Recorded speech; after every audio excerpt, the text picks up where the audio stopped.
So, na nossa bibi directo for the Hendrikstraat.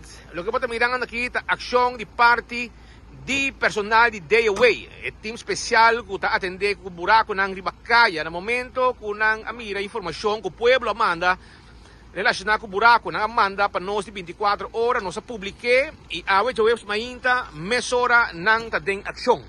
Timas den Espinosa Strat tambe ng passear do buraco e esung iera un senhora quebra capsu tire di auto e acaba no momento que o DOE hayasa personal ta activa e ta llega e aceita lo que na ta haciendo no momento ng aqui den Hendrikstraat. E buraco caiera causa dano num auto e acaba tawardo tapa e assim na lo sigue.